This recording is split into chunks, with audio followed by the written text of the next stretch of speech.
فأنا ناصح لإخواني بالصدع بالحق تبيض وجوههم. السكوت في مسألة الحزبية يضرها، فاصدع بما تؤمر وأعرض عن المشركين.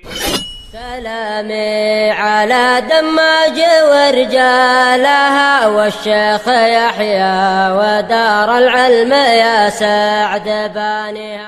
Waalaikumsalam warahmatullahi wabarakatuh. Disebutkan dalam hadis muttafaqun alaih dari Aisyah radhiyallahu anha bahwasanya Rasulullah Shallallahu alaihi wasallam tatkala beliau diberitahu yaitu ada seorang lelaki masuk Nabi SAW masuk menemui Aisyah dalam keadaan di dekat Aisyah ada seorang lelaki. Kemudian Rasulullah bertanya, "Wahai Aisyah, siapa ini?" Maka Aisyah mengatakan, "Saudara saya dari susuan." Maka Rasulullah mengatakan, "Ya Aisyah, ungdurna man ikhwanukun fa innamar radha'ah minal maja'ah." Wahai Aisyah, perhatikanlah siapa saudara-saudara kalian itu, karena susuan yang terpandang hanyalah disebabkan karena kelaparan. Dijelaskan oleh para ulama dengan menggabungkan sejumlah dalil, yaitu seorang anak dia hanya masih kelaparan terhadap susu apabila usianya 2 tahun ke bawah. Adapun kalau sudah lebih dari itu, dia mulai tidak perlu susu. Susu mungkin sekedar karena kebiasaan saja, bukan karena dia lapar. Maka apabila sudah lebih dari 2 tahun, maka susuan itu tidak berguna. Tayyib.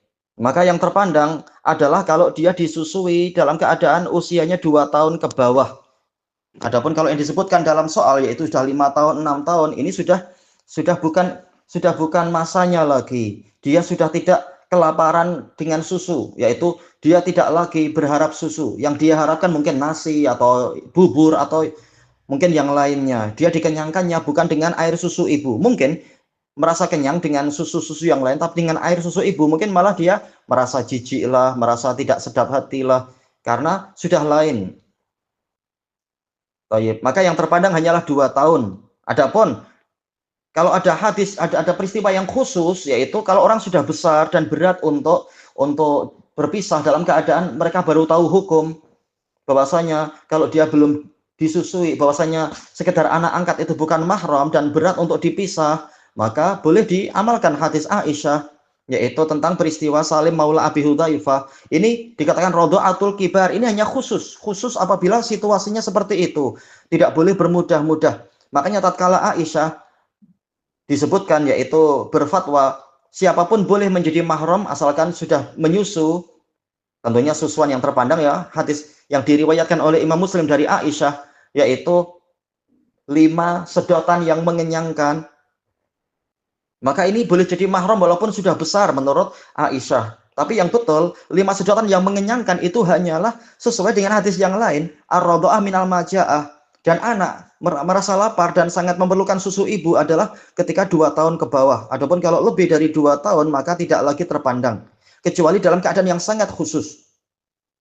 Yaitu situasinya anak sudah terlanjur berbelas-belas tahun bergaul dengan ayah dan ibu angkat dan susah untuk dipisahkan, padahal bukan mahram, boleh disusui. Ini khusus, peristiwa yang khusus, hanya untuk orang-orang yang mengalami situasi khusus seperti itu. Makanya ketika Aisyah berfatwa agak lebar, agak luas, diselisih oleh seluruh ummahatul mukminin. Maka yang betul adalah 5 atau 6 tahun ini sudah bukan waktunya untuk disusui dengan air susu ibu. Dia bukan mahram. Maka hendaknya lawan jenisnya, mungkin ibu angkatnya, hendaknya dia tetap berhijab. Ya memang ini susah, makanya memang sebelum melakukan sesuatu memang harus belajar baik-baik. Kalau sudah belajar tapi keliru, insya Allah dimaafkan. Tetapi ya tetap menjalankan syariat, yaitu menutup auratnya dan sebagainya. Sementara hadis Nabi yang tadi, masalah Salim Maula Abi Hudzaifah ini sudah besar, sudah belasan tahun bergaul dan susah untuk dipisah. Sementara yang ini 5 atau 6 tahun, insya Allah masih mungkin untuk dilatih sedikit demi sedikit dan sebagainya. Sehingga kita tidak berlebar-lebar, berluas-luas melebihi hadis Nabi. Ini yang nampak, wallahu a'lam, walhamdulillahirabbil alamin.